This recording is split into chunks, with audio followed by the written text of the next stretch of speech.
course amada lupa lising ani oijagani phong phom sing KB Books Stationery Wangjing Bazaar TS Stationery Wangjing Bazaar akupa marol gidamak 8837483961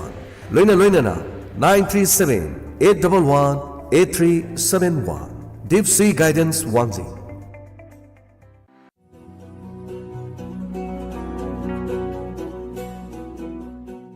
Laying Jari Miyamna Saru Semba Ortho Ibom Sahaina Kangnaba Kangambok Bazaar New Market Leba Mafam Ashida Saru Tekba Kongkut Tabak Shujinba Tashinba Gaksham Mari Nungaitaba Kwang Naba Kuupomba Saru Makal Kuding Maki Laying Jari Loinana Hariba Mafam Ashida Sat Haiba Plaster of Paris to Togjari Loinana X-ray Gi Kudong Sabasu Pangbigani Nungti numit kudingi miyami kudongcha namidamak ayuk pung tadatagina numidang waramgi pung mga pauba laying jagani head na akupa marol kangwin missing na call to birau 9856 957577 amugtanggahan na 9856 957577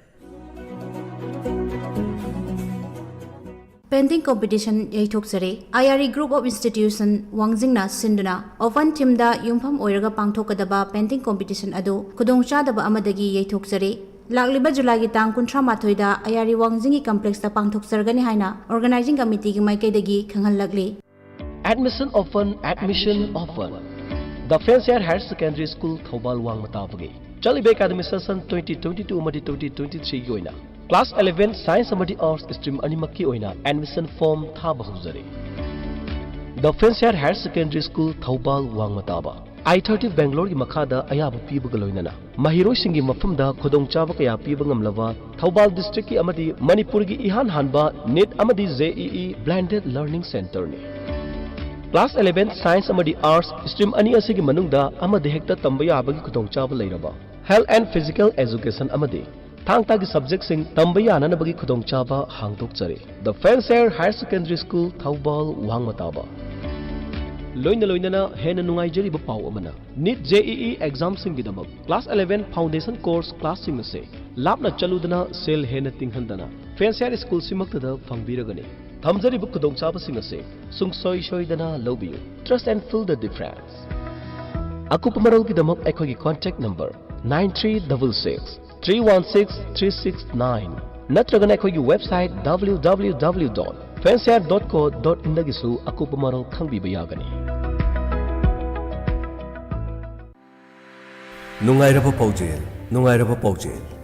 Dr. Pratita Charitable Trust Khongjomda Leriba Asigi Thamagi Manungda Thangja Amamong Kanaraga Urology gi doctor haibadi nunglaying bagi ayuk pung 13 digi nap nungthil pung 3 phauba OPD gi khudongchaba pijari Gynecology gi OPD na nomaijing numit ki ayuk pung 13 digi na numidawang pung 5 phauba khudongchaba pijari Medicine gi OPD na ningthokaba khudingi nungthil gi pung 2 digi na numidawang gi pung 5 phauba khudongchaba pijari Mapam asida physiotherapy ECG tongan ba laboratory gi testing X-ray ultrasound nungti numit khudimaki khudongchaba pijari Hena khudongchana nabagi dama anaba laying bigedaba singna hana book tobiu 936605983 amukana 936605983 Kangan jariba Dr. Pratita Charitable Trust Samadi Diamond Radio Khongjong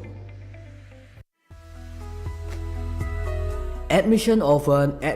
open. Singtam Foundation for Innovative Education Thobal Okram Wangmataba Chaliba Sahi Kumjali Singani Kungani Thoi Kungahumdoi gi oina Class 11 Science tamnabagi damag admission form thaba ngasinga simag haujare School asida thamjariba kanaba kudongchaba singdi well experienced highly qualified amadi dedicated faculties singna takpi tambiri matam gi oiba career counseling motivational session audiovisual classroom amadi science ki lab ningthi jana leiraba amadi library ningthi jana leiraba mafam amakapni School asigi mahiroi singtegi oiba akanaba scholarship ki kudongchaba Thamjari Mama Mapa Lejatraba Natragana Sel Tungi Pibam Sotaraba Imungi Mahiru Shingi Kudong Sabasu Pizari Nupa Masa Amadi Nupi Masa Singi Tokaiba Hostel ki Kudong Saba Leiraba Amadi Mahiru Shingi Kanaba Special Remedian Class ki Kudong Sabasu Pizari loina chaliba chahi asigi bosem amadi CBS inelauba class ding exam singda 85 PC gi mathakta fanglaba mahiroi singi oina free studentship ki oiba kudong chaba pizari loina 70 PC gi mathakta fanglaba singbuna free admission gi kudong chaba pizari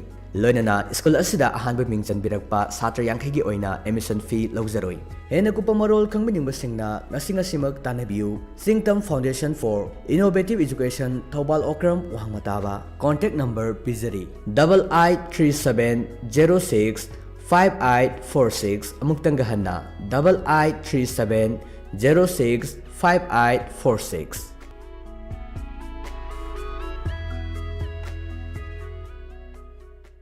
दुकान अनि योंजरी कक्सिंग लमखाई बाजारदा अथुबगी ओइना दुकान plot अनि योंजरी पांबीबा मियोय सिंगना मखादा पिजरिबा contact number असिदा pav फाविरो 9366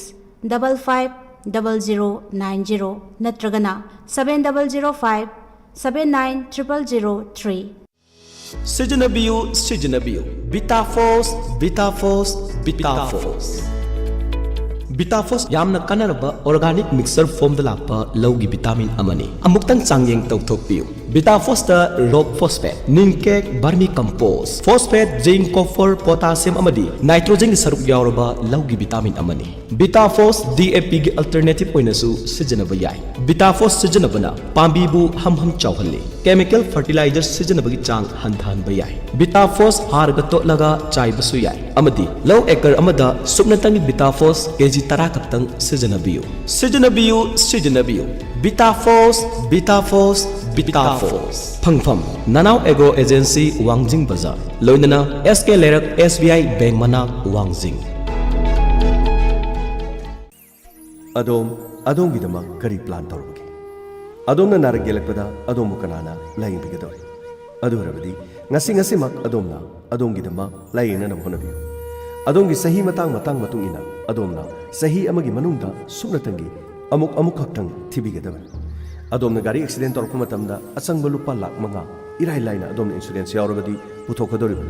Adongi imung manunga punna adom na yaurabadi adongi imung manungi accident or kumatamda yamlaba sempam sing adu puthokhigadoriban. Adorabadi tambangam de miyoi bagi laibakti khudong thiba tholok kumatamda kanana laing bigan kanana ekhoi gidamok paisa puthokigan. Adorabadi adom na soidanamaki insurance yaubiyo. Akupa marol gidama 9077282001 Diamond gi number asida WhatsApp natraga message ta text tawbiro.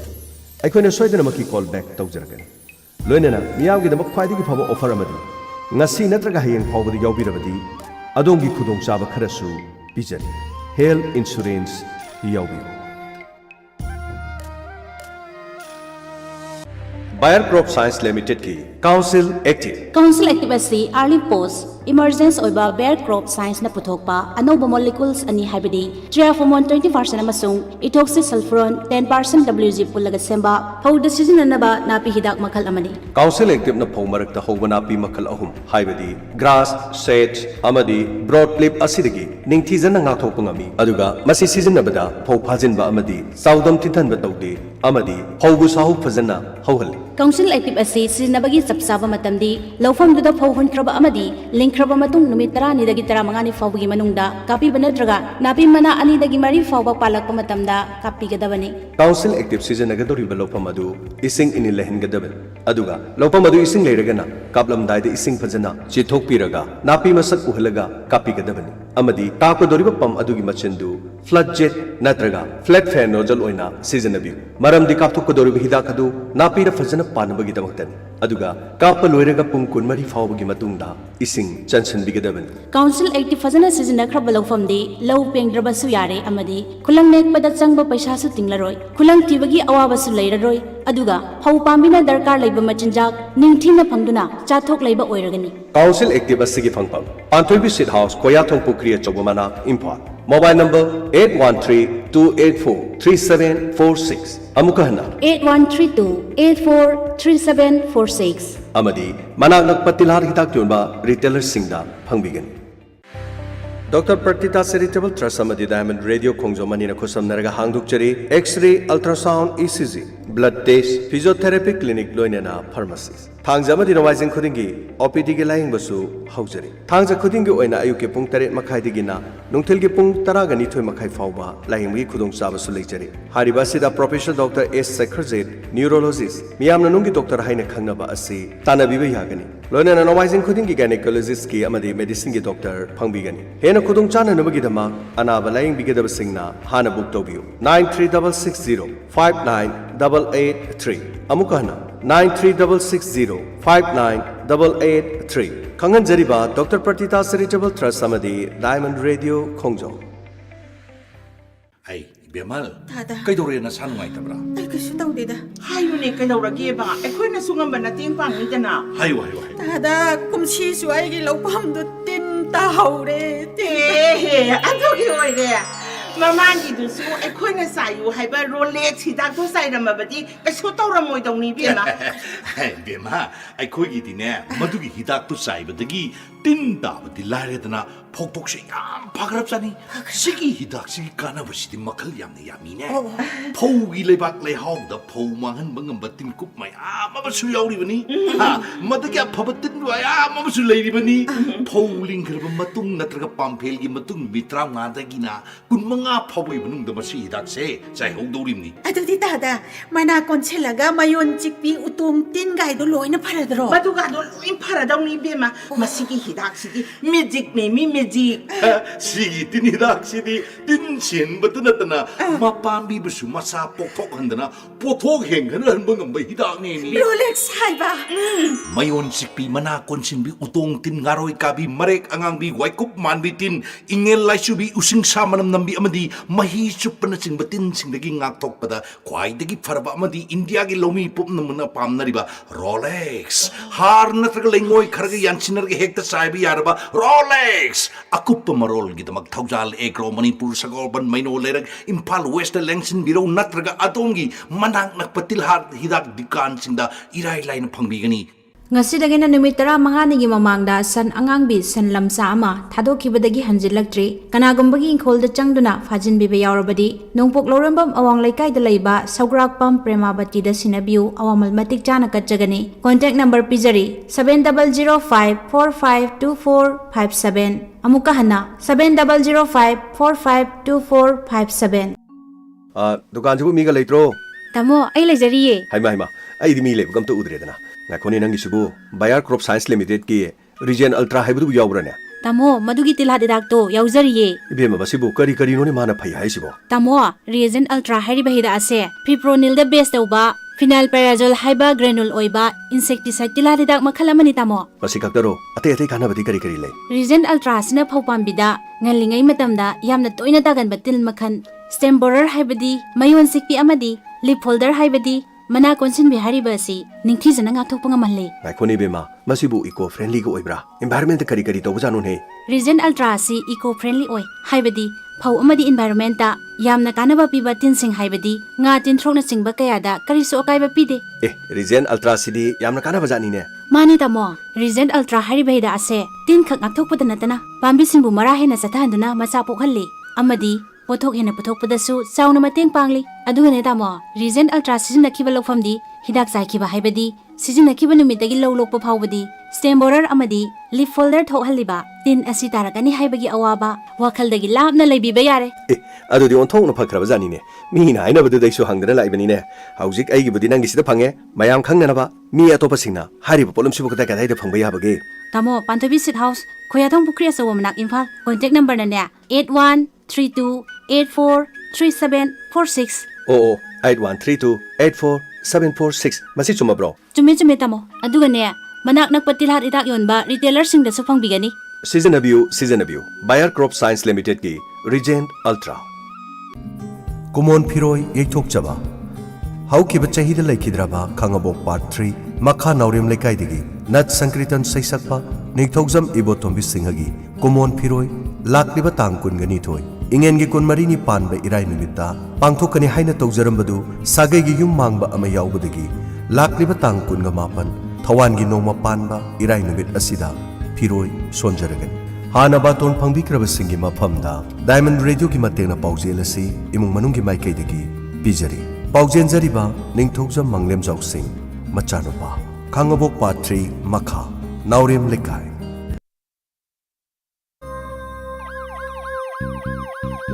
lakle inspector tayai ꯑꯍꯥꯟꯕ ꯃꯛꯇꯗ diamond radio ꯆꯦꯅꯦꯜꯒꯤ inspector ꯇꯌꯥꯏ ꯇꯥꯕꯤꯔꯤꯕꯁꯤꯡꯕꯨ jam ꯁꯩꯒꯨꯖꯝꯅ ꯇꯔꯥꯝ ꯅꯣꯛꯆꯕꯒ ꯂꯣꯏꯅꯅ ꯏꯀꯣꯛꯅꯣꯅ ꯈꯨꯔꯨꯝꯖꯔꯤ ꯉꯁꯤꯁꯨ ꯄꯨꯗꯨꯅ ꯂꯥꯛꯆꯔꯤ inspector ꯇꯌꯥꯏ 145 ꯁꯨꯕ ꯇꯥꯡꯀꯛ ꯁꯟꯗꯣꯛꯆꯔꯤꯕ ꯄꯔꯤꯡ ꯑꯁꯤ ꯋꯥꯈꯜꯅ ꯁꯥꯒꯠꯆꯕ ꯊꯧꯗꯣꯛ ꯋꯥꯊꯣꯛ ꯉꯥꯛꯇ ꯍꯧꯖꯤꯛ ꯍꯤꯡꯂꯤꯕ ꯑꯃꯗꯤ ꯂꯩꯈꯤꯗ꯭ꯔꯕ ꯀꯅꯥꯒꯨꯝꯕꯒ ꯃꯔꯤ ꯂꯩꯅꯖꯗꯦ ꯃꯔꯤ ꯂꯩꯅꯩ ꯍꯥꯏꯅ ꯇꯥꯛꯄꯤꯔꯛꯂꯕꯗꯤ ꯑꯩꯈꯣꯏꯅ ꯃꯗꯨꯒꯤ ꯗꯥꯏꯇ ꯂꯧꯕ ꯉꯝꯖꯔꯣꯏ ꯑꯩꯗꯤ ꯌꯨꯝꯒ ꯄꯥꯜꯂꯁꯨ ꯈꯣꯡꯒ꯭ꯔꯥꯎ ꯎꯔꯦꯗꯅ ꯋꯦꯁꯇꯔꯟ ꯁ꯭ꯇꯥꯏꯜ ꯑꯩꯗꯤ ꯅꯪꯕꯨ ꯅꯨꯡꯁꯤꯔꯤꯁꯦ ꯑꯗꯨꯃꯥꯏꯅ ꯀꯥꯔꯟ ꯇꯨꯔꯟꯒ ꯍꯥꯏꯔꯗꯤ ꯑꯩꯗꯤ ꯍꯨꯟꯇꯣꯛꯑꯒ ꯆꯠꯈꯤꯗꯣꯏꯖꯥꯠꯅꯤ ꯑꯩꯗꯤ ꯑꯁ ꯏꯂꯦ ꯀꯩꯅꯣꯃꯤ ꯅꯪꯅ ꯍꯥꯏꯗꯣ ꯍꯦꯛ ꯇꯥꯕꯗ ꯅꯨꯡꯉꯥꯏꯇꯕ ꯋꯥ ꯉꯥꯛꯇ ꯑꯁꯦꯡꯕꯅꯦ ꯗꯥꯃꯂꯦ ꯑꯩ ꯅꯪꯕꯨ ꯅꯨꯡꯁꯤ ꯑꯗꯣ ꯅꯈꯣꯏ ꯈꯨꯡꯒꯪꯁꯦ ꯈꯤꯇꯪ ꯍꯩꯅꯗꯦꯕ ꯑꯩ ꯈꯤꯇꯪ ꯑꯣꯜ ꯈꯤꯇꯪ ꯆꯪꯉꯦꯕ ꯈꯤꯇꯪ ꯅ꯭ꯌꯨ ꯂꯥꯏꯐꯇ ꯀꯣ ꯑꯩꯗꯤ ꯁꯤ ꯌꯥꯝ ꯇꯜꯂꯦꯕ ꯑꯁ ꯅꯪꯅ ꯑꯩꯈꯣꯏꯒꯤ ꯈꯨꯡꯒꯪꯒꯤ ꯄꯨꯟꯁꯤꯁꯦ ꯅꯪꯅ ꯈꯪꯗꯗꯅ ꯇꯧꯔꯤ ꯍꯣꯏ ꯐꯔꯦ ꯑꯗꯣ ꯃꯇꯝꯁꯦ ꯊꯦꯡꯈ꯭ꯔꯦ ꯀꯃꯥꯏꯅ ꯇꯧꯕ ꯆꯠꯂꯁꯦ ꯃꯝꯁꯜꯂꯦꯕ ꯑꯗꯣ ꯐꯣꯇꯣ ꯑꯃꯇꯪ ꯀꯥꯞꯃꯤꯟꯅꯁꯦ ꯁꯦ ꯅꯨꯃꯤꯠ ꯃꯉꯥꯜꯁꯤꯗ ꯁꯣꯝꯗ ꯑꯣꯟꯁꯜꯂꯣ खर चंजलोवे कहीं खंगे होय नखुत थांगलो यारेदा होरेन सोशल मीडिया दम थागलगनी को अस थागलोय कइनो अंगाव बनती कइनो ओनसलो से सोन ओनसलो से खर नक्सलो हाइबा कहिनो खंगे होय से once more यारे याम फजरे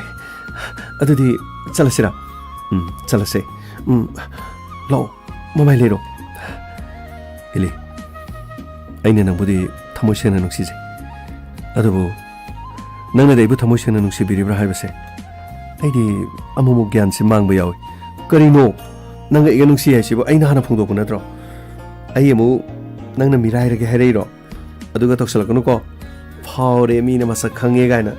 आइगा मिराइरमदिबा आइदि हायें नमांग द चोंगथोगने कोइ लाव हित लावदु जाने मसिनी मागे लेनरिङे द असिंग मोमो मत तोंगा तोंगा बा अंगक पोमो क्याने दामले मागी मोंग दुदी अदुम हाना दिगे दुमाइना सुम तौब्रो तौवे मसि खक्ता नथि तम्बद लोइब नाइरो पार्टी के यादा मागा चटमिनसे हाइदना चटमिनकी मिया मांगदा अदुगा मखोइगी मरी मता सिंह मखोइगी कजन सिंह हाइदना अमगम अदुगा आइबुनु मागी बॉडीगार्ड को अदुना ngasiनो ओनसिलगा आइगी मायोक्ता लेखलागा हुजिकक्तना असुक कोइबदि करिमता हाइरक्त्रगा लुपा करोड़ अमा पिहु नत्रबदि फोटो पुनमक थागतकनि हाइरक्लिबसि आइ इज्जत योननबा आइगी मिक्सत थिननबा आइबु लेखा थाननबदि येंबा तारे दामले कदाइदगी लुपा करोड़ अमा नोबा पिदोइसि प्रिया येंगिसे पैसा पिनिंगा लेते करी तौगदगे हाइबदो येंबा तारेदना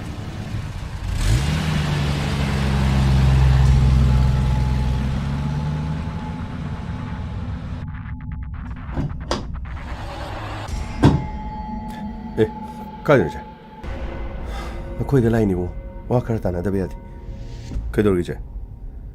कइनो वा ताना जाइजिबो फोन दम हाइरसु याबदो मतम काइथोसि ताना लाइजिबो आई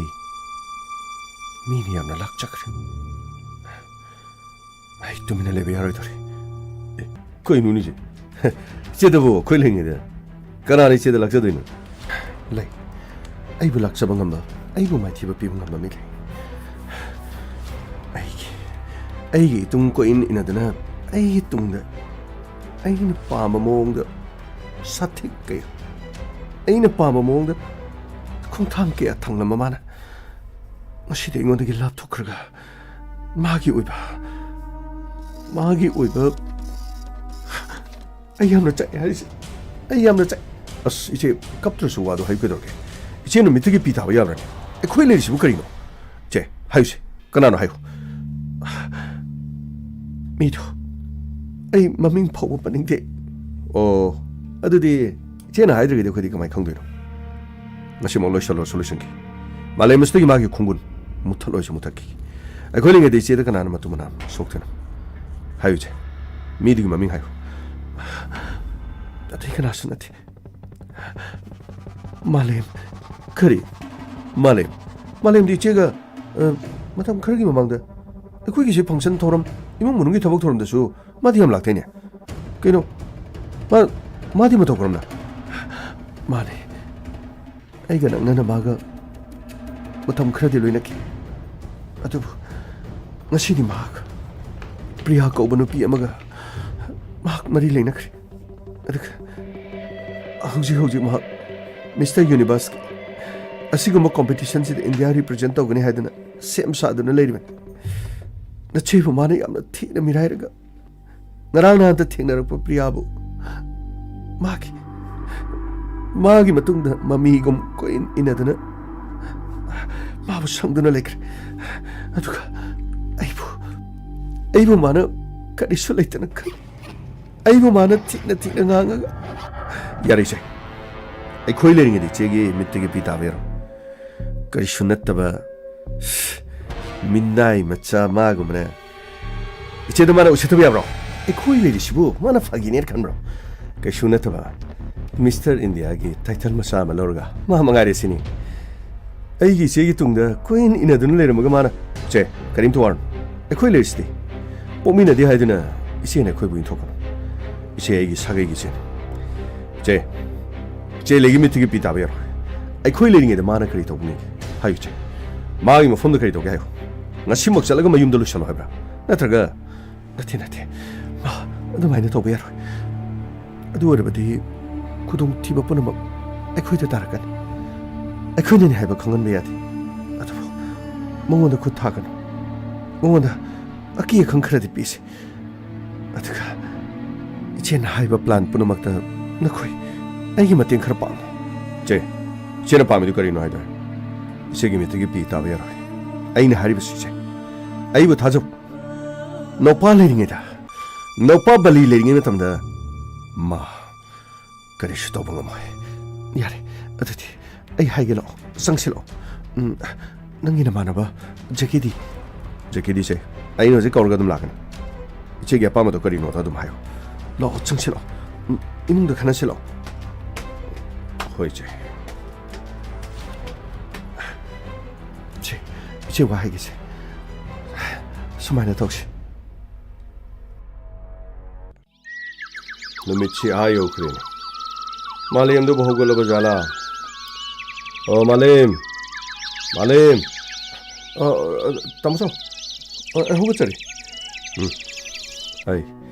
낭기 타복도 타와 영 호나가다보니까 낭기다먹다 레팍 미암네 야이파바 아파바 마이팍바 아두니네 미암는 아리브세 낭기 학탁다 사게야시 썩토코도르 잉어이 낭 까리까리 와리 낭기 아와르 팔레바 푸나막 잉원도 로이나 하이게다보니까 마렘 따무서 그리시 왓 플레이들 당 어투바 마탐다 이 마카타바 트레이닝기다막 아이 쇼이드나 koksalagane 타저리 아이 마이 빡다바 야다니 보나마세 따이봉 마부 셈비바나 아파바 낭니 마이 빡바 비비오 하이드나 아이니 마탐 푸르마타 닝자드나 코름자드나 레이라바니네 따무서 아이 마두막 오이보 오이제게 아이 파레 아두가네 아이 코이기 리카이기 스포팅 클럽 아시나 낭기다막다 셀 카이나바 호크라바니네 ngamjaba khara nangna sakadorbesita mai paknana bagidama lekai miyamna hupchandana angamba nangi damakta mateng pangaktan honariba singase uredana lekai lamna masigi makhoina tawbirukliba punamak singase ekhoina miraiba yati ekhoina makhoibu matam punamakta ishorgumna khangadabani ko tamcho ai lekai miyam amadi sanale panglamda masida leriba miyam punamakki minungsi makhoina aingonda upikiba punamak sing ai kaujaroi मधुमंगना आई माई पाकपसु उजगदोरिबन ngasi phawbai mai paktuna sulaksari malem yamna wane khoin horokiba ingoi imaga pabungna naung nangbu hundok namduna igi khutta sinaramido ingoi ngasi phawda kairo lekai sni yadaba thabak amata yamana torokti nangnasu kairo lekai amadi miyamni yadaba thabak haibase nang matam punamukta toroidabani adugane mine nungai taba mine ne hek mami nagadaba thabak sisu amata toroidabani nangna toriba thabak sidane mine yekhai thingai na thabak torokani ko aduna mine nungsina na mine support tongna na koi matam punamukta honagadabani ne hoi tamcho ngasi phawdi tamcho ni yadaba kairo lekai sni yadaba thabak amata ai ngasi phawdi tawjatri ai hai fare adu kadai dono nangna na phino rongo loisandana nangna satkina torsibu kadai dono tamcho ei akhoi oza khara una zaruge tawbani fare thengla kano matam si yamna phatri adugane afaba thabak ama tawbu matamda mai pakko thaba ama tawbu matamda yengsinba mi yam adugane kalakpa kanjawba su yami masi punamak sing ase nangna khangna satkadabani mai pakadaba mi amadi mai pakdaba mi haibase mi ni yengsanbagi chang yamna wangbani ko khara hai sing ase hoi tamcho adudi ai thukchar ki tamcho pare gari ga du yengagane khara tamna ingna thauko ai ne gari thauba haire haibane yade gari thauba haitaba mana ne adum paisaladi khudong chada haibase adum thokodoribani pare tamcho adudi ai thukchar ki pare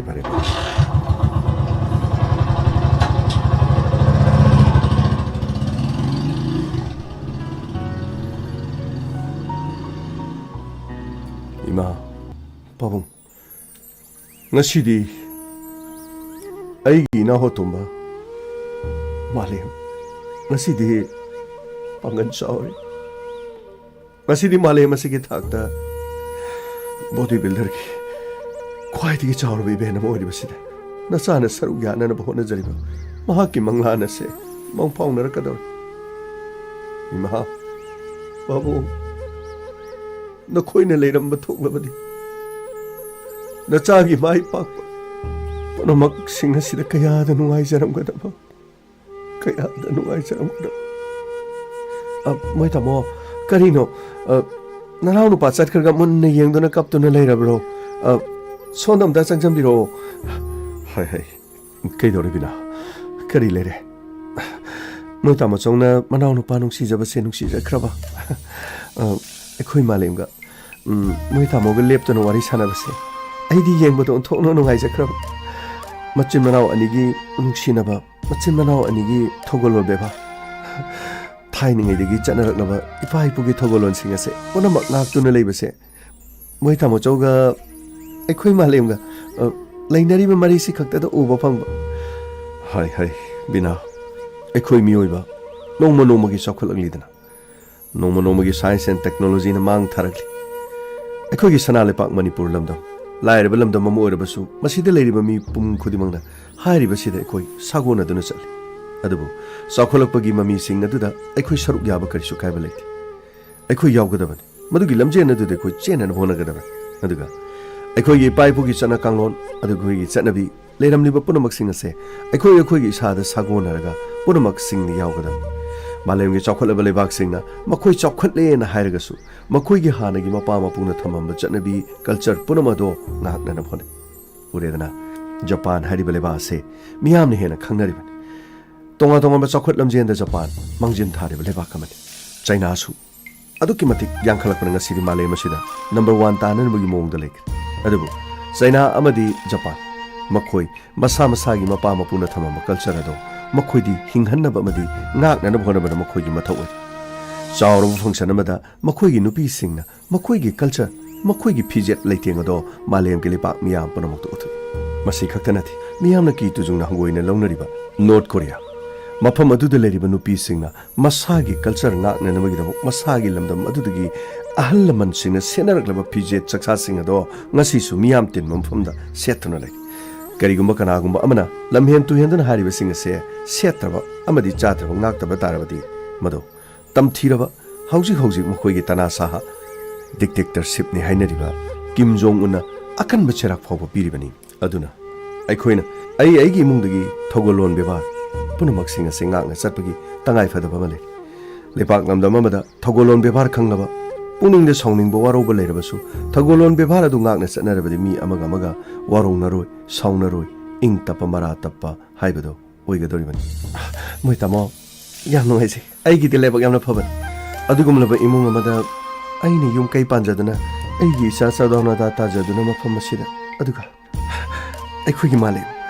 ꯑꯩꯅ ꯑꯩꯒꯤ ꯏꯆꯥꯗꯧꯅ ꯈꯟꯖꯕ ꯉꯁꯤꯗꯤ ꯃꯥꯂꯦꯝ ꯑꯁꯤꯒꯤ ꯊꯥꯛꯇ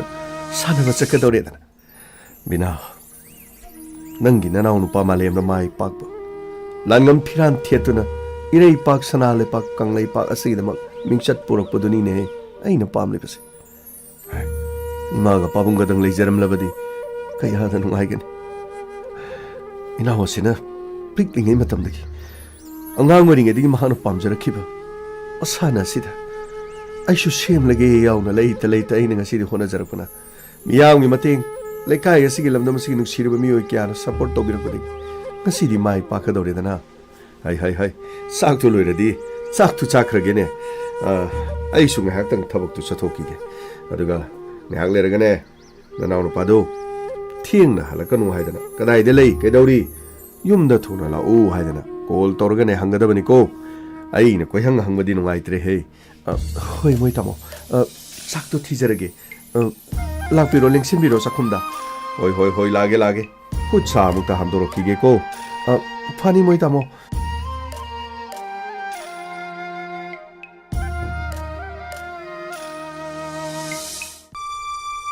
ꯍꯧꯖꯤꯛ ꯐꯥꯎꯕ ꯂꯥꯛꯇ꯭ꯔꯤꯁꯤꯕꯣ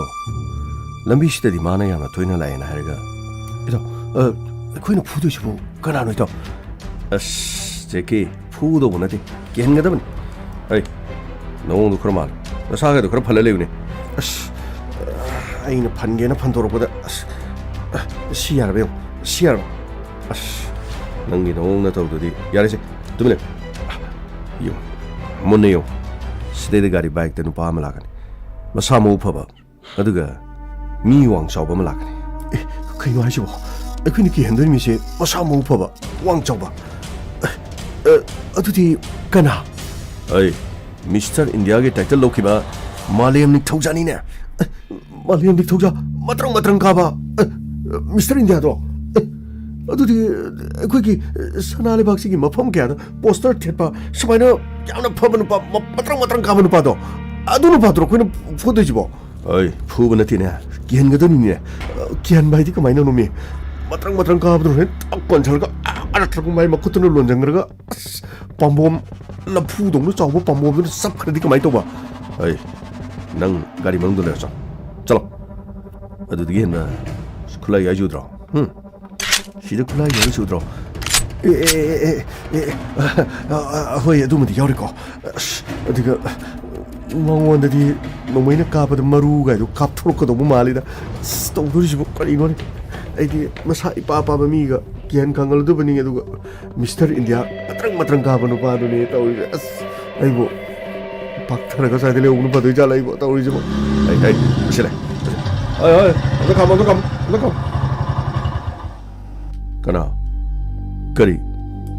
ꯀꯅꯥ ꯀꯔꯤꯗꯤ ꯀꯩꯅꯣ ꯈꯥꯝꯃꯤꯁꯨ ꯎꯗ꯭ꯔꯣ ꯑꯩ ꯈꯪꯕ꯭ꯔꯥ ꯅꯪ ꯑꯩ ꯈꯪꯕ꯭ꯔꯣ ꯑꯩꯗꯤ ꯈꯪꯖꯗꯦ ꯀꯅꯥ ꯈꯪꯗ꯭ꯔꯗꯤ ꯈꯪꯖꯜꯂꯣ ꯍꯥꯠꯄ ꯇꯨꯞꯄ ꯉꯝꯕ ꯂꯣꯏꯁꯤꯟꯕ ꯉꯝꯕ ꯊꯨꯞꯆꯟꯕ ꯉꯝꯕ ꯑꯩ ꯋꯥꯏꯒꯦ ꯅꯪꯅ ꯑꯩꯒꯤ ꯏꯆꯦ ꯏꯂꯤꯗ ꯅꯪꯅ ꯃꯃꯤꯠꯇꯒꯤ ꯃꯄꯤ ꯇꯥꯅꯅꯕ ꯅꯪ ꯍꯣꯠꯅꯔꯤꯕꯗꯣ ꯑꯊꯨꯕ ꯃꯇꯝꯗ ꯇꯣꯛꯀꯗꯕꯅꯤ ꯑꯗꯨꯒ ꯍꯥꯟꯅꯒꯨꯝꯅ ꯅꯪ ꯃꯥꯒꯤ ꯄꯨꯟꯁꯤꯗ ꯑꯃꯨꯛ ꯍꯟꯅ ꯅꯪ ꯆꯪꯉꯛꯄꯗ ꯑꯩꯈꯣꯏꯅ ꯀꯔꯤꯁꯨ ꯅꯉꯣꯟꯗ ꯑꯌꯦꯠꯄ ꯄꯤꯔꯣꯏ ꯑꯗꯨꯒ ꯃꯥꯒꯤ ꯃꯃꯤꯠꯇꯒꯤ ꯃꯄꯤ ꯇꯥꯍꯟꯅꯕ ꯍꯣꯠꯅꯔꯕ ꯑꯗꯨꯒ ꯃꯥꯒꯤ ꯃꯊ꯭ꯋꯥꯏ ꯅꯨꯡꯉꯥꯏꯇꯅꯅꯕ ꯅꯪꯅ ꯍꯦꯛ ꯇꯠꯇꯅ ꯁꯤꯜꯂꯦ ꯍꯥꯏꯕ ꯄꯥꯎꯁꯦ ꯑꯩꯈꯣꯏ ꯇꯥꯔꯕꯅꯤ ꯑꯗꯨꯒ ꯅꯪꯅ ꯄ꯭ꯔꯤꯌꯥ ꯀꯧꯕ ꯅꯨꯄꯤ ꯑꯃꯒ ꯀꯣꯏꯆꯠ ꯆꯠꯇꯅ ꯀꯣꯏꯏꯟ ꯏꯟꯅꯗꯨꯅ ꯅꯪꯅ ꯂꯩꯔꯤꯕꯗꯣ ꯑꯊꯨꯕ ꯃꯇꯝꯗ ꯄ꯭ꯔꯤꯌꯥꯗꯒꯤ ꯅꯪ ꯂꯥꯞꯊꯣꯛꯀꯗꯕꯅꯤ ꯀꯩꯅꯣ ꯍꯥꯏꯁꯤꯕꯣ ꯑꯩꯒꯤ ꯄꯨꯟꯁꯤ ꯑꯩꯒꯤ ꯈꯣꯡꯊꯥꯡ ꯑꯩꯒꯤ ꯂꯝꯕꯤ ꯑꯩꯅ ꯁꯦꯝꯖꯒꯗꯕꯅꯤ ꯅꯈꯣꯏꯒꯤ ꯅꯆꯦ ꯑꯦꯂꯤꯒ ꯑꯩꯒ ꯃꯇꯝ ꯑꯃꯗ ꯈꯪꯅꯔꯝꯃꯤ ꯑꯗꯨꯕꯨ ꯃꯍꯥꯛ ꯑꯩꯒ ꯀꯥꯏꯅꯈ꯭ꯔꯦ ꯍꯥꯏꯕꯗꯤ ꯑꯩꯅ ꯃꯉꯣꯟꯗ ꯍꯥꯏꯖꯕ ꯅꯣꯟꯖꯕ ꯀꯌꯥꯗ ꯃꯥꯅ ꯑꯩꯒꯤ ꯋꯥ ꯇꯥꯈꯤꯗꯦ ꯃꯁꯥꯅ ꯌꯥꯅ ꯃꯍꯥꯛꯅ ꯑꯩꯉꯣꯟꯗꯒꯤ ꯂꯥꯞꯊꯣꯛꯈꯤꯕꯅꯤ ꯑꯩꯅ ꯃꯉꯣꯟꯗꯒꯤ ꯂꯥꯞꯊꯣꯛꯈꯤꯕꯁꯨ ꯅꯠꯇꯦ ꯑꯗꯨꯒ ꯍꯧꯖꯤꯛ ꯈꯛꯇ ꯑꯩꯅ ꯑꯩꯒꯤ ꯂꯝꯕꯤ ꯑꯃ ꯆꯠꯂꯀꯥꯟꯗ ꯃꯥꯅ ꯑꯩꯉꯣꯟꯗ ꯑꯌꯦꯠꯄ ꯄꯤꯒꯦ ꯍꯥꯏꯕꯗꯨꯗꯤ ꯃꯗꯨ ꯌꯥꯕ ꯉꯝꯃꯤ ꯑꯗꯨ ꯃꯁꯤꯃꯗꯤ ꯈꯪꯉꯨ ꯑꯩꯒꯤ ꯂꯝꯕꯤꯗ ꯑꯁꯣꯝꯗ ꯀꯤꯍꯜꯂꯒ ꯃꯗꯨꯗ ꯀꯤꯗꯅ ꯆꯦꯟꯒꯗꯕ ꯃꯥꯂꯦꯝ ꯅꯤꯡꯊꯧꯖꯥꯗꯣ ꯑꯩ ꯅꯠꯇꯦ ꯑꯩꯒꯤ ꯂꯝꯕꯤ ꯊꯥꯗꯣ ꯑꯦ ꯅꯪ ꯁꯤꯗꯤ ꯌꯥꯝꯅ ꯐꯥꯎꯕꯒꯤ ꯋꯥꯅꯤꯅꯦ ꯌꯥꯝꯅ ꯐꯥꯎꯕꯒꯤ ꯋꯥꯅꯤꯅꯦ ꯁꯤ ꯎꯗ꯭ꯔꯣ ꯁꯤ ꯀꯩꯅꯣ ꯅꯃꯥꯅ ꯄꯣꯛꯄꯗꯤ ꯎꯔꯕ꯭ꯔꯥ ꯁꯦ ꯁꯤ ꯎꯔꯕ꯭ꯔꯣ ꯅꯔꯥꯏꯕꯛꯇꯨꯗ ꯃꯔꯨ ꯑꯍꯨꯝ ꯀꯥꯞꯁꯤꯟꯕꯗꯅꯦ ꯅꯄꯨꯟꯁꯤꯗ ꯑꯗꯨꯝ ꯂꯣꯏꯅꯤ ꯃꯤꯁꯇꯔ ꯏꯟꯗꯤꯌꯥ ꯂꯩꯃꯥꯏꯗ ꯆꯣꯏꯖꯥꯏꯅꯅ ꯑꯣ ꯅꯈꯣꯏꯗꯤ ꯍꯨꯏꯅꯤꯅꯦ ꯀꯔꯤ ꯑꯩꯈꯣꯏ ꯍꯨꯏꯅꯦꯗꯤ ꯅꯈꯣꯏ ꯍꯨꯏ ꯅꯠꯇ꯭ꯔꯕꯗꯤ ꯀꯔꯤ ꯅꯈꯣꯏꯒꯤ ꯅꯆꯦꯒꯤ ꯂꯝꯆꯠꯇꯣ ꯍꯥꯟꯅ ꯁꯦꯝꯗꯣꯛ ꯑꯗꯨꯒ ꯑꯐꯕ ꯅꯨꯄꯤ ꯑꯃ ꯑꯣꯏꯅꯅꯕ ꯍꯣꯠꯅꯧ ꯍꯥꯏꯌꯨ ꯑꯗꯨꯒ ꯅꯈꯣꯏ ꯃꯌꯥꯝꯅ ꯃꯊꯧ ꯄꯤꯗꯨꯅ ꯃꯍꯥꯛꯄꯨ ꯅꯈꯣꯏꯒꯨꯝꯕ ꯈꯨꯅꯦꯛꯀꯤ ꯍꯨꯏ ꯈꯔ ꯁꯤꯖꯤꯟꯅꯔꯒ ꯃꯐꯝ ꯑꯁꯤꯗ ꯑꯩꯉꯣꯟꯗ ꯀꯤꯍꯜꯂꯒ ꯑꯩꯅ ꯆꯠꯀꯗꯕ ꯅꯠꯇꯦ ꯑꯩ ꯅꯪ ꯅꯊꯣꯏ ꯃꯥꯡꯒꯦꯔꯥ ꯀꯔꯤ ꯅꯊꯣꯏ ꯃꯥꯡꯕꯗꯤ ꯐꯨꯔꯈ꯭ꯔꯦꯅꯦ ꯑꯩꯅ ꯉꯁꯥꯏꯅ ꯍꯥꯏꯔꯤꯕ ꯁꯤ ꯇꯧꯅꯦꯅ ꯅꯪꯅ ꯅꯣꯡꯃꯩ ꯄꯥꯏꯔ ꯀꯩꯗꯧꯗꯣꯔꯤꯕ ꯅꯪꯒꯤ ꯅꯣꯡꯃꯩꯁꯤ ꯀꯩꯗꯧꯗꯣꯔꯤꯒꯦ ꯅꯪꯒꯤ ꯅꯣꯡꯃꯩꯁꯤꯗꯤ ꯅꯣꯡꯃꯩ ꯄꯥꯏꯅ ꯀꯩꯗꯧꯗꯣꯏꯅꯣ ꯅꯣꯡꯃꯩ ꯀꯥꯏꯁꯤ ꯄꯥꯏꯔꯒ ꯁꯣꯔꯣꯛ ꯊꯣꯡꯈ꯭ꯔꯦ ꯀꯃꯥꯏꯅ ꯇꯧꯅꯤ ꯑꯁꯤꯒꯤ ꯃꯊꯪꯗ ꯑꯩꯉꯣꯟꯗ ꯐꯨꯒꯦ ꯍꯥꯏꯔꯗꯤ ꯀꯃꯥꯏꯅ ꯇꯧꯅꯤ ꯑꯩꯗꯤ ꯁ꯭ꯋꯥꯏꯗ ꯁꯨꯝ ꯂꯣꯠꯂ ꯒꯥꯔꯤ ꯃꯅꯨꯡꯗ ꯂꯩꯔꯒ ꯅꯆꯦ ꯅꯪꯒꯤ ꯅꯆꯦ ꯏꯂꯤꯅ ꯊꯥꯔꯛꯄ ꯍꯨꯏꯔꯣꯏ ꯑꯗꯨꯒ ꯅꯆꯦꯗ ꯑꯁꯤꯒꯨꯝꯅ ꯑꯩꯉꯣꯟꯗ ꯀꯦꯟ ꯈꯪꯍꯟꯗꯅ ꯂꯝꯕꯤꯗ ꯑꯩꯒꯤ ꯄꯨꯟꯁꯤ ꯃꯥꯡꯅꯕ ꯁꯤꯜꯂꯛꯀꯅꯨ ꯍꯥꯏꯌꯣ ꯑꯩꯅ ꯅꯈꯣꯏꯗ ꯀꯔꯤ ꯑꯀꯥꯏꯕ ꯇꯧꯈꯤ ꯀꯔꯤ ꯑꯀꯥꯏꯕ ꯇꯧꯈꯤ ꯅꯈꯣꯏꯒꯤ ꯅꯆꯦꯅ ꯍꯥꯏꯔꯒ ꯅꯈꯨꯠꯇ ꯅꯣꯡꯃꯩ ꯄꯥꯏꯔꯒ ꯑꯩꯒꯤ ꯄꯨꯟꯁꯤꯕꯨ ꯇꯦꯡꯁꯤꯟꯕ ꯇꯧꯈꯤꯗꯣ ꯍꯥꯏꯌꯣ ꯂꯣꯏꯔꯦꯗꯅ ꯐꯨꯗ ꯑꯁ ꯈꯔ ꯈꯥꯗꯤ ꯐꯗꯧ ꯅꯛꯁꯤꯗꯤ ꯆꯨꯞꯄ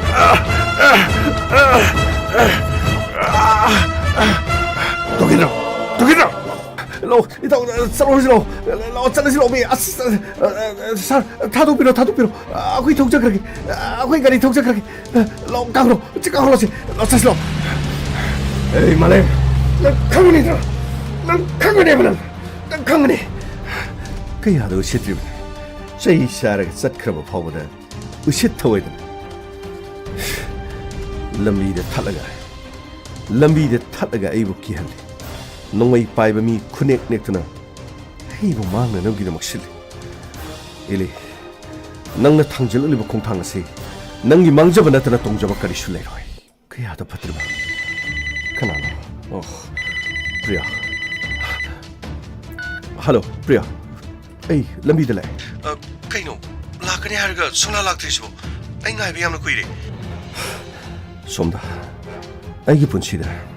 ꯂꯥꯏꯐ ꯑꯦꯇꯦꯝꯅꯦ ꯑꯃꯨꯛ ꯇꯧꯔꯛꯂꯤꯕꯁꯤ ꯀꯩꯅꯣ ꯍꯥꯏꯁꯤꯕꯣ ꯀꯅꯥꯅꯅꯣ ꯂꯥꯏꯐ ꯑꯦꯇꯦꯝ ꯑꯃꯨꯛ ꯇꯧꯔꯤꯕꯣ ꯁꯣꯛꯄ꯭ꯔꯣ ꯅꯃꯥꯂꯦ ꯁꯣꯛꯄ ꯄꯟꯕ ꯌꯥꯎꯕ꯭ꯔꯣ ꯀꯔꯤꯁꯨ ꯌꯥꯎꯗꯦ ꯐꯨꯔꯒ ꯑꯩꯅ ꯊꯥꯈ꯭ꯔꯕꯅꯦ ꯀꯅꯥꯅꯣ ꯃꯈꯣꯏ ꯀꯅꯥꯅꯣꯕ ꯀꯃꯥꯏꯅꯅꯣꯕ ꯂꯥꯏꯐ ꯑꯦꯇꯦꯝ ꯇꯧꯔꯛꯏꯗꯨꯕꯣ ꯃꯈꯣꯏ ꯀꯅꯥꯅꯣ ꯁꯣꯏꯗꯅꯃꯛꯀꯤ ꯏꯂꯤꯅ ꯊꯥꯔꯛꯄ ꯃꯤꯑꯣꯏꯒꯅꯤ ꯂꯝꯕꯤꯗ ꯑꯩꯅ ꯒꯥꯔꯤ ꯊꯧꯗꯨꯅ ꯂꯥꯛꯄꯅꯦ ꯑꯗꯨꯒ ꯀꯥꯔ ꯑꯃꯗ ꯁꯤꯗ ꯃꯈꯣꯏ ꯑꯅꯤ ꯈꯥꯝꯗꯨꯅ ꯂꯩꯔꯝꯃꯦ ꯑꯗꯨꯒ ꯑꯩꯕꯨ ꯈꯥꯝꯃꯒ ꯍꯌꯦꯡ ꯃꯈꯩ ꯅꯪꯒ ꯆꯠꯃꯤꯟꯅꯕ ꯌꯥꯔꯣꯏ ꯑꯗꯨꯒ ꯃꯈꯣꯏꯒꯤ ꯃꯆꯦ 이리가 ꯑꯩꯒ ꯑꯃꯨꯛ ꯍꯟꯖꯅꯒꯗꯕꯅꯤ ꯃꯆꯦꯒꯤ ꯃꯃꯤꯠꯇꯒꯤ ꯃꯄꯤ ꯇꯥꯍꯟꯕ ꯌꯥꯔꯣꯏ ꯀꯔꯤꯒꯨꯝꯕ ꯃꯆꯦꯒꯤ ꯃꯃꯤꯠꯇꯒꯤ ꯃꯄꯤ ꯇꯥꯍꯜꯂꯕꯗꯤ ꯃꯈꯨꯠꯇ ꯅꯣꯡꯃꯩ ꯄꯨꯊꯣꯔꯛꯇꯨꯅ ꯑꯩꯕꯨ ꯀꯤꯍꯜꯂꯤꯕꯅꯤ ꯅꯣꯡꯃꯩ ꯑꯗꯨ ꯃꯨꯜꯂꯒ ꯑꯩꯅ ꯃꯥꯕꯨ ꯈꯔ ꯐꯨꯈ꯭ꯔꯕꯅꯤ ꯑꯗꯨꯒ ꯃꯥꯒ ꯂꯥꯛꯃꯤꯟꯅꯕ ꯃꯤꯗꯨꯅ ꯒꯥꯔꯤ ꯁ꯭ꯇꯥꯔꯠ ꯇꯧꯕꯗꯒꯤ ꯒꯥꯔꯤꯗ ꯆꯣꯡꯈꯠꯇꯨꯅ ꯆꯠꯈ꯭ꯔꯦ ꯑꯗꯨꯕꯨ ꯑꯩꯉꯣꯟꯗ ꯑꯔꯣꯏꯕꯗ ꯑꯩꯕꯨ ꯈꯪꯒꯅꯤ ꯍꯥꯏꯗꯨꯅ ꯃꯈꯨꯠ ꯁꯤꯡꯅꯔꯒ ꯎꯁꯤꯠꯇꯅ ꯆꯠꯈ꯭ꯔꯤꯕꯅꯤ ꯑꯁ ꯗꯥꯕꯂꯦ ꯃꯄꯥꯟ ꯉꯝꯇ ꯊꯣꯛꯒꯨꯝꯁꯤꯁꯦ ꯌꯨꯝꯗꯔ ꯀꯩꯅꯣ ꯅꯪ ꯍꯜꯂꯒꯦꯔꯥ 이번에 태어나고금시 타박도 잘고금세봐 그리기노 프리야 낭나 되어는 길이도 시게다바 놈이뚜디 뽁보 놈이다 담크라바니 나드가 호이 잭신에 sappa 하이바드디 어파반 까나마토는 그리시 또봉 아이네 까나고 맘부터 란키블 레이티 아이니 일리부 미라이바나티 일리나 이부 미라이라가 아이부 혼독라만 아이 마기 본치도 그리고 뭐마다 에잇바 레이티 나드가 아이는 마람 오이드로 마기 본치도 망가다버저 그리시 레이티 마시 아이는 마이 빡보 우르가 아이는 짤리바 아이는 탕는거 콩탕시다 마나 깔락바다기 낭나 이기 본치다 모나 락기바다 아이고도 이해나 너부기 혼나부기 와네 마두도 그네 그리시 나중금시 아두 나트라바디 마는 감이 하이드나 좀 따르나바디 아이고디 해는 고동자로 아이디네 뭐래 마고 온스는 잉디바 마기 뭐마 떡시 ꯃꯤ ꯍꯥꯠꯄ ꯇꯨꯞꯄ ꯉꯝꯒꯗꯕ ꯃꯤꯕꯨ ꯃꯥꯡꯅꯕ ꯁꯤꯟꯕ ꯑꯗꯨꯒꯨꯝꯕ ꯅꯨꯄꯤ ꯃꯈꯜ ꯑꯃꯅꯤ ꯗꯥꯃꯂꯦ ꯇꯣꯛꯑꯁꯤꯔ ꯊꯕꯛꯇꯣ ꯈꯔ ꯂꯩꯔꯒ ꯆꯠꯂꯁꯦꯕ ꯄ꯭ꯔꯤꯌꯥ ꯀꯔꯤꯁꯨ ꯀꯤꯒꯅꯨ ꯑꯩ ꯂꯥꯛꯀꯦ ꯗꯥꯃꯂꯦ ꯑꯩꯅꯅꯦ ꯁꯣꯝꯗ ꯑꯩꯈꯣꯏꯒꯤ ꯃꯔꯤ ꯃꯇꯥ ꯑꯃꯗꯒꯤ ꯑꯩꯅ ꯄꯩꯁꯥꯗꯣ ꯑꯩꯒꯤ ꯐꯪꯒꯗꯕ ꯃꯔꯨꯞꯇꯨꯒ ꯀꯛꯅꯔꯁꯤ ꯍꯥꯏꯗꯅ ꯑꯩꯅ ꯄꯩꯁꯥꯗꯣ ꯈꯔ ꯍꯪꯕꯅꯦꯕ ꯑꯗꯣ ꯄꯩꯁꯥꯗꯣ ꯈꯣꯝꯖꯤꯟꯕꯗꯗꯤ ꯂꯨꯄꯥ ꯂꯥꯛ 5 ꯑꯗꯨꯗꯒꯤ ꯍꯦꯟꯕ ꯁꯨꯡꯉꯝ ꯉꯝꯗ꯭ꯔꯤ ꯑꯗꯨ ꯗꯥꯃꯂꯦꯝꯗ ꯀꯌꯥ ꯂꯩꯔꯒꯦꯕ ꯃꯥꯒꯤ ꯄꯩꯁꯥꯗꯣ ꯈꯔ ꯄꯤꯔꯒ ꯋꯥꯊꯣꯛꯁꯦ ꯂꯣꯏꯁꯤꯟꯅꯅꯕ ꯇꯧꯈꯤꯕꯅ ꯐꯔꯣꯏꯗ꯭ꯔꯥ ꯄ꯭ꯔꯤꯌꯥ ꯑꯩꯉꯣꯟꯗ ꯄꯩꯁꯥ ꯂꯩꯇꯦ ꯑꯗꯨꯒ ꯋꯥꯐꯝ ꯑꯁꯤ ꯑꯩꯒꯤ ꯏꯃꯨꯡꯗ ꯑꯩꯈꯣꯏ ꯇꯥꯃꯣꯆꯧ ꯑꯃꯗꯤ ꯇꯤꯃꯁꯨ ꯇꯥꯗ꯭ꯔꯤ ꯋꯥꯐꯝ ꯑꯁꯤ ꯇꯥꯔꯛꯂꯕꯗꯤ ꯑꯐꯕꯁꯨ ꯑꯣꯏꯔꯣꯏ ꯑꯗꯨꯒꯅꯦ ꯃꯥꯅ ꯄꯩꯁꯥ ꯄꯤꯌꯨ ꯍꯥꯏꯔꯒ ꯑꯩꯈꯣꯏꯅ ꯍꯦꯛꯇ ꯄꯤꯒꯗꯕ ꯅꯠꯇꯦ ꯀꯗꯥꯏꯗꯒꯤ ꯑꯗꯨꯛ ꯌꯥꯝꯕ ꯄꯩꯁꯥꯗꯣ ꯄꯤꯒꯗꯣꯏꯅꯣ ꯏꯃꯥꯅ ꯄꯣꯛꯄꯗꯒꯤ ꯎꯗ꯭ꯔꯤꯕ ꯄꯩꯁꯥꯅꯤ ꯅꯪꯅ ꯂꯨꯄꯥ ꯂꯥꯛ 5-6 ꯑꯗꯨꯒ ꯑꯩꯅ ꯈꯔ ꯈꯣꯝꯖꯤꯜꯂꯒ ꯂꯨꯄꯥ ꯂꯥꯛ 10 ꯄꯤꯔꯒ ꯃꯉꯣꯟꯗ ꯋꯥꯐꯝ ꯑꯗꯨ ꯀꯔꯤꯁꯨ ꯌꯥꯔꯣꯏ ꯃꯥꯅ ꯍꯥꯏꯔꯛꯂꯤꯕꯗꯣ ꯑꯩꯅ ꯄꯨꯕ ꯊꯥꯡꯕ ꯉꯝꯂꯣꯏꯗꯕ ꯁꯦꯟꯐꯝ ꯑꯩ ꯂꯩꯇꯦ ꯍꯥꯏꯕ ꯃꯥ ꯈꯪꯒꯅꯤ ꯃꯍꯥꯛꯅ ꯍꯥꯏꯕ ꯌꯥꯗ꯭ꯔꯒ ꯃꯍꯥꯛꯀꯤ ꯑꯅꯤꯡꯕ ꯑꯄꯥꯝꯕꯗ ꯆꯠꯅꯅꯕꯒꯤꯗꯃꯛ ꯃꯥꯒꯤ ꯃꯇꯨꯡꯗ ꯏꯟꯅꯕ ꯃꯃꯤꯒꯨꯝꯅ ꯃꯥꯒꯤ ꯄꯨꯟꯁꯤꯗ ꯑꯩꯅ ꯃꯤꯅꯥꯏꯒꯨꯝ ꯍꯤꯡꯕꯗꯤ ꯑꯩ ꯄꯥꯝꯗꯦ ꯗꯥꯃꯂꯦ ꯑꯗꯨ ꯅꯠꯇ꯭ꯔꯒꯅ ꯑꯩ ꯃꯇꯝ ꯈꯔ ꯂꯥꯞꯊꯣꯛꯑꯒ ꯂꯩꯔꯣꯔ ꯗꯥꯃꯂꯦꯝꯒꯤ ꯆꯠꯀꯗꯧꯔꯤꯕ ꯇꯧꯒꯗꯧꯔꯤꯕ ꯇ꯭ꯔꯦꯅꯤꯡ ꯊꯕꯛ ꯃꯌꯥꯝꯁꯤꯗ ꯇꯨꯡꯗ ꯂꯥꯛꯀꯗꯕ ꯈꯣꯡꯊꯥꯡ ꯀꯌꯥꯃꯔꯣꯝꯗ ꯑꯌꯦꯠꯄ ꯑꯣꯏꯔꯛꯀꯗꯕ ꯃꯥꯜꯂꯤ ꯗꯥꯃꯂꯦꯝ ꯑꯩ ꯗꯥꯃꯂꯦꯝꯕꯨ ꯅꯨꯡꯁꯤꯗꯕ ꯅꯠꯇꯦ ꯑꯩ ꯗꯥꯃꯂꯦꯝꯕꯨ ꯉꯥꯏꯗꯨꯅ ꯑꯗꯨꯃꯛ ꯂꯩꯖꯒꯦ ꯄ꯭ꯔꯤꯌꯥ ꯅꯪꯅ ꯑꯗꯨ ꯌꯥꯝꯅ ꯄꯥꯡꯗ꯭ꯔꯤꯕꯗꯨ ꯀꯔꯤꯒꯤꯅꯣ ꯑꯩ ꯃꯥꯅ ꯌꯥꯅꯅꯕꯒꯤꯗꯃꯛ ꯃꯥꯒ ꯅꯨꯡꯁꯤꯅꯅꯕꯒꯤꯗꯃꯛ ꯃꯥꯒ ꯍꯟꯖꯟꯅꯅꯕꯒꯤꯗꯃꯛ ꯑꯩꯅ ꯃꯥꯕꯨ ꯀꯤꯕꯗꯒꯤ ꯑꯩꯅ ꯃꯗꯨꯗ ꯌꯥꯈꯤꯕ ꯇꯥꯔꯒꯗꯤ ꯃꯥꯅ ꯑꯩꯕꯨ ꯑꯃꯨꯛ ꯍꯦꯟꯅ ꯎꯁꯤꯠꯂꯣꯏ ꯃꯗꯨ ꯈꯛꯇ ꯅꯠꯇꯦ ꯃꯤꯃꯥꯡ ꯇꯨꯃꯥꯡ ꯅꯥꯏꯗꯅ ꯑꯩꯕꯨ ꯃꯥꯅ ꯍꯨꯏꯒꯨꯝꯅ ꯁꯤꯖꯤꯟꯅꯔꯛꯀꯅꯤ ꯑꯩ ꯃꯥꯕꯨ ꯌꯥꯝꯅ ꯊꯃꯣꯏ ꯁꯦꯡꯅ ꯑꯩꯅ ꯅꯨꯡꯁꯤꯈꯤꯕꯅꯤ ꯑꯗꯨꯕꯨ ꯃꯗꯨ ꯄꯨꯝꯅꯃꯛꯇꯣ ꯑꯩꯒꯤ ꯑꯔꯥꯟꯕ ꯈꯣꯡꯊꯥꯡꯅꯤ ꯃꯗꯨꯅ ꯉꯁꯤꯁꯨ ꯑꯩꯅ ꯑꯋꯥꯕ ꯇꯥꯔꯒꯅꯤ ꯃꯉꯣꯟꯗ ꯄꯩꯁꯥꯗꯤ ꯁꯨꯡꯄꯤ ꯄꯤꯔꯣꯏ ꯑꯩ ꯂꯥꯛꯑꯦ ꯀꯔꯤ ꯅꯈꯣꯏ 2-3 ꯆꯪꯗꯅ ꯃꯥꯕꯨ ꯀꯦꯟꯕꯗ ꯑꯣꯟꯁꯤꯟꯗꯨꯅ ꯃꯥꯅ ꯅꯈꯣꯏꯕꯨ ꯐꯨꯔꯛꯂꯕ ꯕꯥꯂꯤ ꯅꯪꯗꯤ ꯅꯃꯤꯡꯇ ꯉꯥꯏꯔꯦꯅꯤ ꯅꯈꯨꯠꯇ ꯅꯣꯡꯃꯩ ꯑꯃ ꯄꯥꯏꯗꯨꯅ ꯃꯥꯕꯨ ꯀꯦꯟꯕ ꯆꯠꯈ꯭ꯔꯒ ꯅꯣꯡꯃꯩꯗꯨꯁꯨ ꯑꯃ ꯂꯧꯔꯕ ꯑꯗꯨꯒ ꯉꯁꯤꯗꯤ ꯑꯩꯒꯤ ꯏꯄꯥꯁꯤ ꯌꯥꯝꯅ ꯁꯣꯟꯕ ꯎꯆꯤꯒꯨꯝꯕꯅꯤꯅꯦ ꯍꯥ ꯅꯣꯡꯁꯥꯒ ꯎꯆꯤꯒ ꯂꯥꯟꯐꯝꯗ ꯎꯆꯤꯅꯕꯨꯗꯤ ꯀꯔꯝꯅ ꯃꯥꯏ ꯄꯥꯛꯂꯒ ꯏꯆꯦ ꯈꯨꯐꯝ ꯈꯖꯤꯛꯇꯪ ꯆꯥꯍꯧꯗꯕꯒꯤꯅꯤ ꯑꯩꯅ ꯅꯛꯅ ꯅꯣꯡꯃꯩꯗꯨ ꯁꯠꯂꯨꯕꯗ ꯃꯥꯒꯤ ꯃꯃꯥꯡꯗ ꯑꯩꯅ ꯅꯣꯡꯃꯩꯗꯨ ꯊꯝꯂꯨꯔꯦ ꯈꯤꯇꯪ ꯂꯥꯞꯊꯣꯛꯑꯒ ꯑꯩꯅ ꯁꯠꯂꯝꯂꯕꯗꯤ ꯈꯔ ꯐꯒꯗꯕꯅꯤ ꯑꯗꯨꯕꯨ ꯏꯆꯦ ꯑꯩ ꯀꯔꯤꯃꯠꯇ ꯅꯤꯡꯍꯟꯅꯗꯦ ꯃꯥꯕꯨ ꯂꯣꯏꯁꯤꯜꯂꯨ ꯍꯥꯏꯕꯒꯤ ꯑꯌꯥꯕꯗꯨ ꯏꯆꯦꯅ ꯑꯩꯉꯣꯟꯗ ꯄꯤꯌꯨ 이제는 마가 한지나봐 마가 야나봐 이제기 미로드기 비랑 신타다 하이브 너트로 핫베 야버기 아야브도 비람라버디 캄바 보 캄다나 마나 가리 토키버드다 망다 렙라가 이기 놈이드나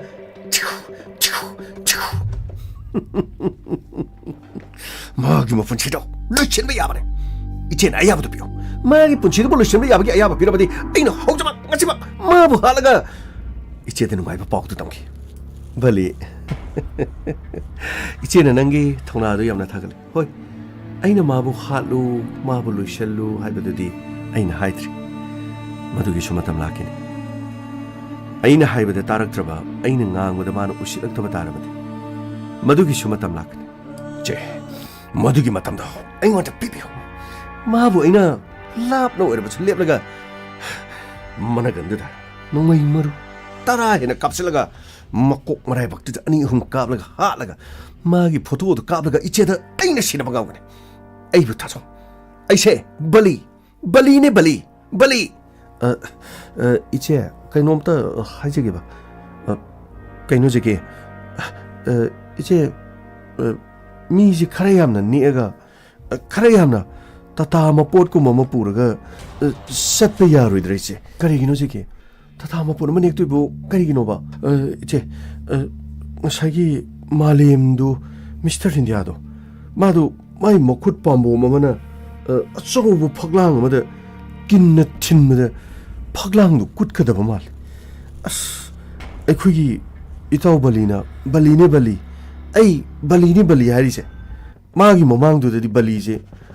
라 그리수 오이도 빌리 오이비와니다 에이 까이노나 하이도 그이노나 하이도 에이는 뭔가를 tin무징들이 난 아무도 오더라 낭나 tin밤도 오디라 마나 틀라가 ꯅꯪꯅ ꯂꯩꯃꯥꯏꯗ ꯇꯥꯕꯗꯨꯅ ꯑꯩꯅ ꯎꯔꯤꯁꯦ ꯑꯗꯨꯗꯒꯤ ꯑꯩ ꯀꯤꯗꯅ ꯑꯥꯞꯅ ꯂꯩꯕꯅꯤ ꯏꯆꯦ ꯑꯩꯅ ꯍꯥꯏꯁꯦ ꯂꯥꯟꯅ ꯂꯧꯕꯤꯒꯅꯨ ꯃꯥꯕꯨ ꯃꯥꯏꯊꯤꯕ ꯄꯤꯒꯦ ꯍꯥꯏ ꯇꯥꯔꯗꯤ ꯃꯥꯒ ꯁꯛꯃꯥꯟ ꯂꯩꯃꯥꯟꯅꯕ ꯑꯗꯨꯒ ꯐꯤꯕꯝ ꯃꯨꯔꯇꯤ ꯃꯥꯟꯅꯕ ꯃꯤ ꯈꯔ ꯅꯦꯛꯇ꯭ꯔꯗꯤ ꯌꯥꯔꯣꯏꯗ ꯑꯗꯨ ꯅꯠꯇ꯭ꯔꯒꯅ ꯃꯉꯣꯟꯗ ꯑꯦꯇꯦꯛ ꯇꯧꯒꯦ ꯍꯥꯏꯔꯒꯅ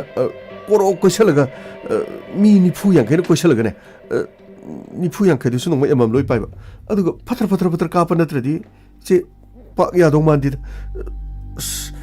ꯕꯂꯤ ꯐꯥꯎ ꯆꯪꯕ ꯌꯥꯗ꯭ꯔꯀꯥꯟꯗ ꯑꯇꯩ ꯀꯅꯥ ꯆꯪꯗꯨꯅꯗ ꯏꯆꯦ ꯌꯥꯔꯒꯗꯤ ꯃꯗꯨ ꯑꯩꯈꯣꯏ ꯑꯃꯅꯅꯤꯅꯗꯤ ꯌꯥꯔꯣꯏ ꯁꯤꯅꯤꯗ ꯑꯩꯅ ꯍꯥꯏꯖꯅꯤꯡꯉꯤꯗꯤ ꯏꯆꯦ ꯖꯦꯀꯦ ꯑꯗꯨꯒꯤꯁꯨ ꯃꯇꯝ ꯂꯥꯛꯈꯤꯅꯤ ꯀꯔꯤꯁꯨ ꯈꯜꯂꯨꯅꯨ ꯍꯧꯖꯤꯛ ꯃꯥꯅ ꯌꯥꯝꯅ ꯀꯜꯂꯕꯅꯤ나 ꯑꯩꯒꯤ ꯏꯐꯝꯗ ꯂꯩꯔꯤꯕ ꯃꯉꯣꯟꯗꯒꯤ ꯍꯦꯟꯅ ꯄꯥꯡꯒꯟ ꯀꯜꯂꯕ ꯑꯩꯒꯤ ꯐꯣꯇꯣꯁꯤꯡ ꯁꯣꯁꯤꯌꯦꯜ ꯃꯤꯗꯤꯌꯥꯗ ꯊꯥꯒꯠꯄ ꯇꯥꯕꯅꯤ ꯃꯥꯒꯤ ꯏꯖꯠ ꯂꯩꯈꯥ ꯇꯥꯍꯟꯕ ꯇꯥꯕꯅꯤ ꯃꯇꯝ ꯑꯗꯨꯗ ꯃꯍꯥꯛꯀꯤ ꯊꯧꯅꯥ ꯐꯔꯤꯕꯁꯤꯡ ꯑꯗꯣ ꯂꯩꯃꯥꯏꯗ ꯂꯣꯏꯅ ꯇꯥꯔꯛꯀꯅꯤ ꯑꯗꯨꯕꯨ ꯑꯔꯣꯏꯕ ꯑꯣꯏꯅ ꯃꯉꯣꯟꯗ ꯑꯩꯅ ꯋꯥꯔꯅꯤꯡ ꯑꯃꯇꯪꯗꯤ ꯇꯧꯒꯅꯤ ꯋꯥꯔꯅꯤꯡ ꯑꯁꯤꯒꯤ ꯃꯇꯨꯡꯗ ꯅꯈꯣꯏꯅ ꯍꯥꯏꯔꯤꯕꯁꯤꯡ ꯑꯗꯣ ꯀꯔꯤꯅꯣ ꯍꯥꯏꯕꯗꯣ ꯈꯟꯅꯔꯒꯅꯦ ꯄꯥꯡꯊꯣꯛꯅꯅꯕ ꯇꯧꯁꯤ ꯕꯂꯤ ꯀꯔꯤꯝꯇ ꯁꯣꯟꯊꯒꯅꯨ ꯏꯆꯦ ꯑꯔꯣꯏꯕ ꯑꯣꯏꯅ ꯃꯉꯣꯟꯗ ꯑꯃꯨꯛꯇꯪ ꯑꯩꯅ ꯍꯥꯏꯔꯒ ꯌꯦꯡꯒꯦ ꯋꯥꯐꯝ ꯑꯁꯤꯗ ꯌꯥꯗ꯭ꯔꯕꯗꯤ ꯏꯆꯦꯒꯤ ꯊꯕꯛ ꯇꯧꯒꯦ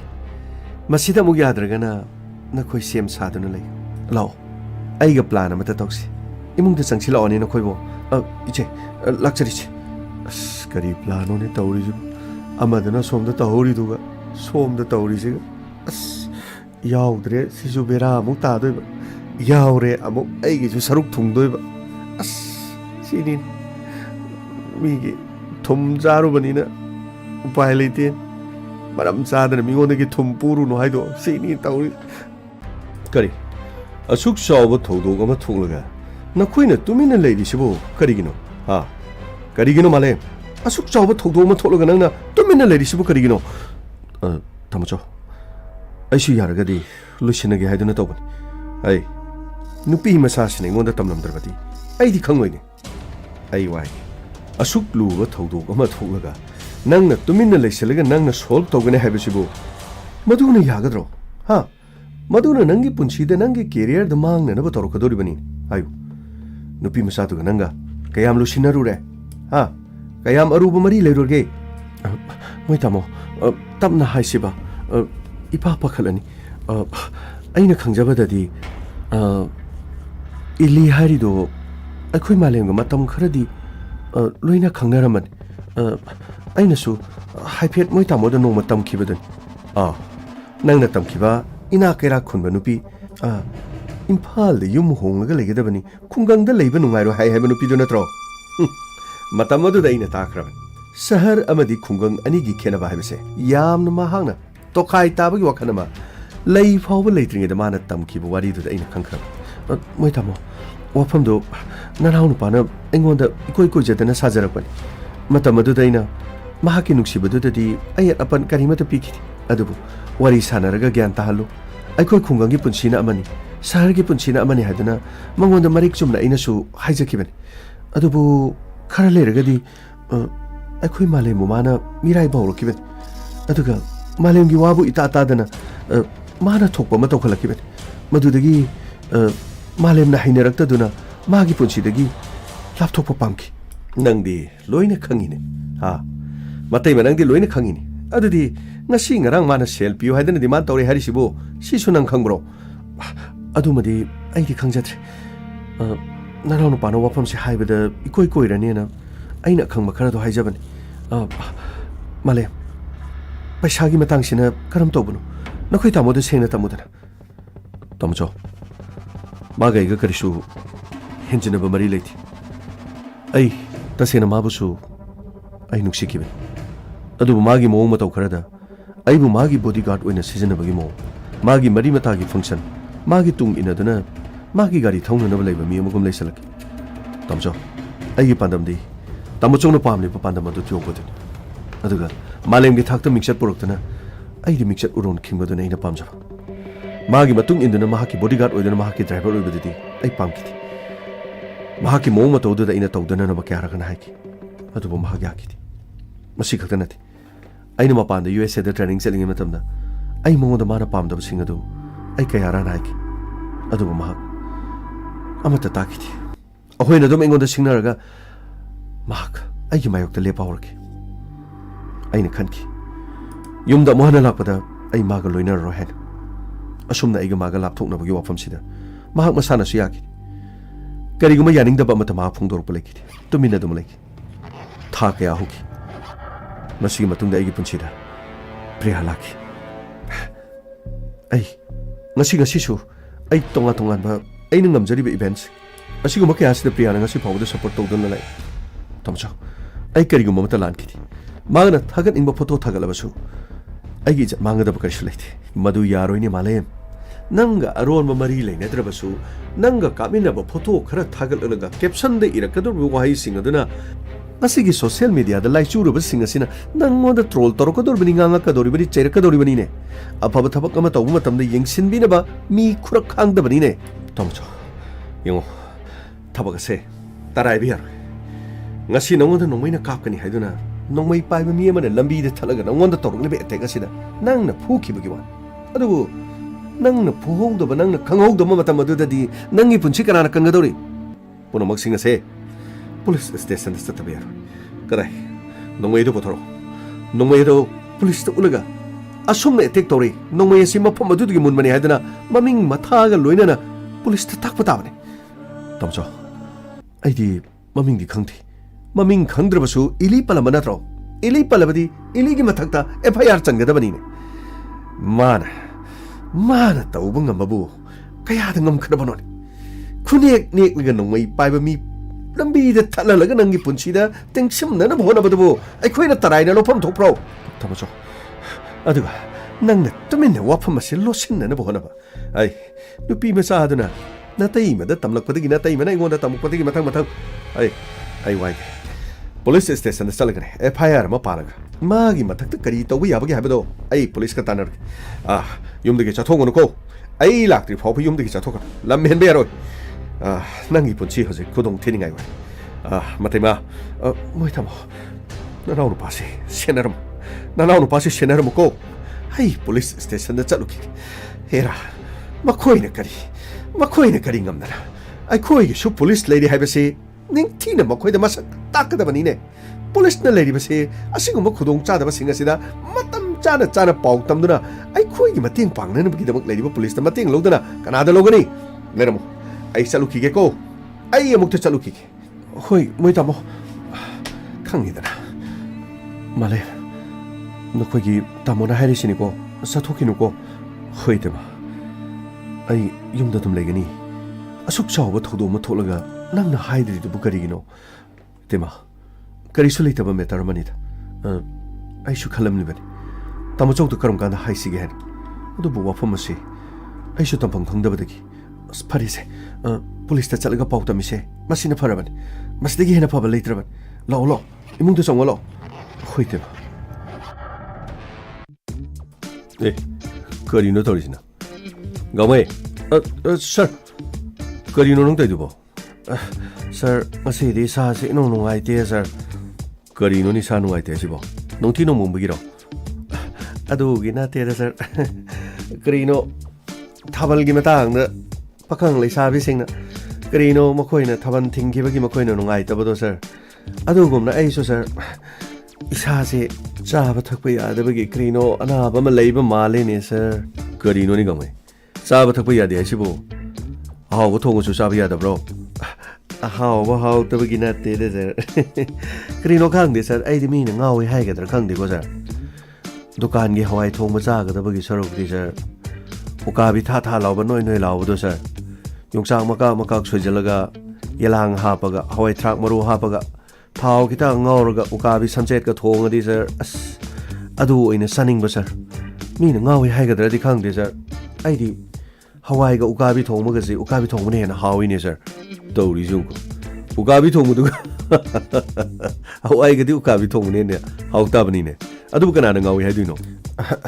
adu budi sir khang de dai so hai bam khang de sir neutrela ga hawai khara ga kobi sa ka sum sa ba je sir aina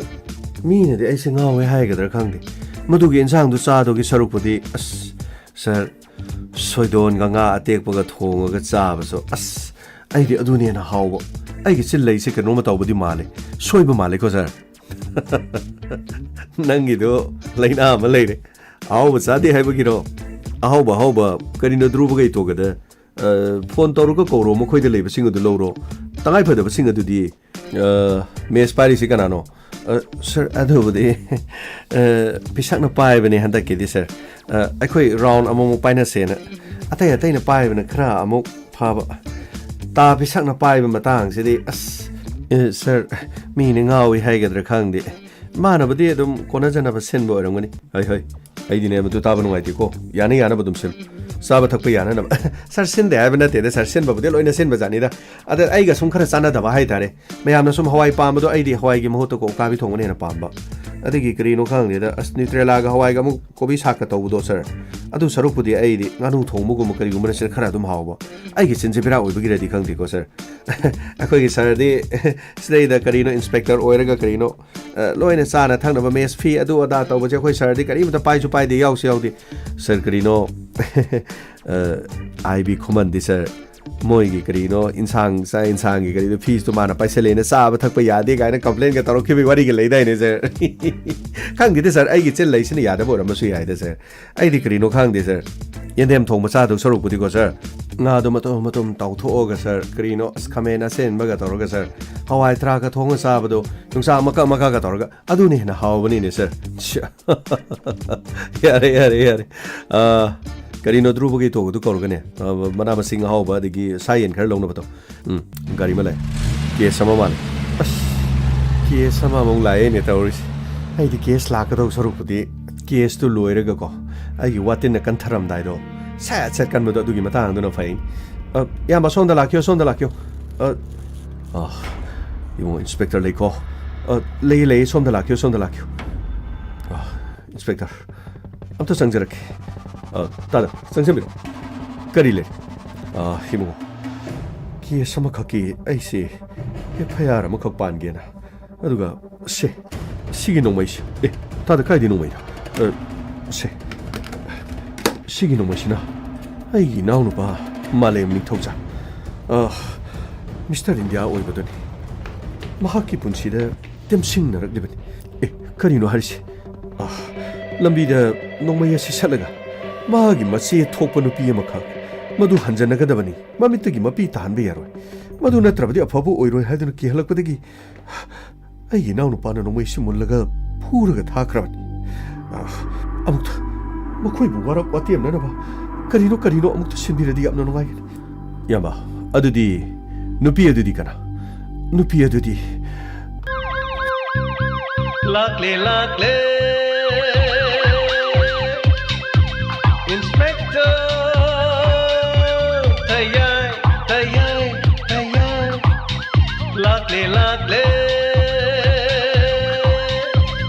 Lakle Inspector Tayai Uthanaba Kanbinaba. Thank you, sir. Welcome. Uthanaba. Kanbinaba. Inspector.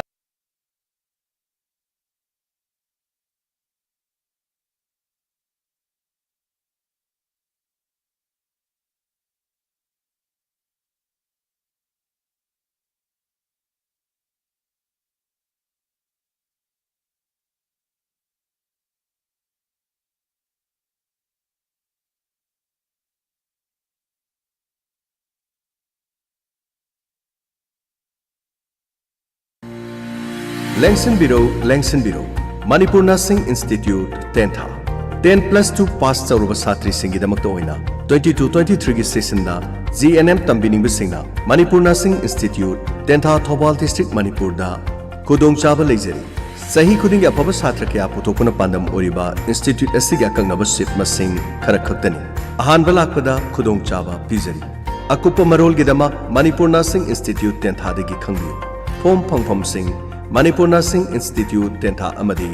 Dr. Pratita Charitable Trust Khongjom